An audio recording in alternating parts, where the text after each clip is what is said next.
So, ayan guys, part 2. Ito yung bawal sa kapatid ko. Ay, yung gunting na yan. ASMR. ASMR. Yan. Dito natin to sa taas ng ulpastil. And ito yung ano ko. Ito yung panbura ko.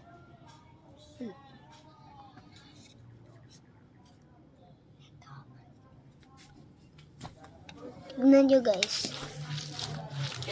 Dumblet lang ko. Pindutin mo yung ano. Ito yung eraser ko. Ay, gagi, nasira! Nabaksakan yung mga ballpen ko. Wait lang, ayusin ko lang to. Ayusin ko lang yung ID ko and then bugs. Ito yung pantasa ko. Ito po yung packaging niya. Hello guys, ngayon guys, mag-tutor tayo ng gamit ng aking pamangkin. Yan. Oh! May shoe glue. Glue. Ito mahabang-haba to, video. Ito pala yung tumbler niya. And Kaso ay! nga lang, Hulog ang mabilis pansi. yan. Ito yung pambura ko. Mabilis hindi lumamig. Ito guys, Pambura. yung notebook niya kasi grade ano siya. Guys, sana subscribe niyo ako. Please. Pero kay tao lumamig yung part. Oh, walang laman dito, guys.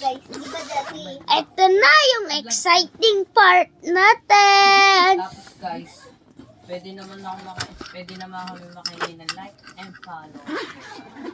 Malaking bagay. Subscribe. Ay, subscribe, like, follow. Pwede na rin po yun. Nakakatulong po sa amin yun. Thank you. Zoom. Ito po yung roller. Ito po yung... Ito rin po yung ID niya. Ito po yung papel ko pang grade 4. Yung mga kailangan niya. Ilan kaya yung notebooks? Ito yung pang grade 4 na papel. And then dito ako mag-e-exam. Yan. So, napagpasyahan ko na dito lang lagi mag-exam. So, dito na lang po yung drawingan ko. Yan. So, ito, brown notebook. Kailangan na rin ito na.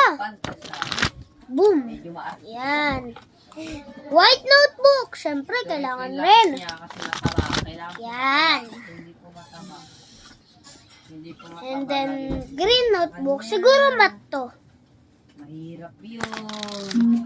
Ito po, bale, 4 na ruler yun. Yan.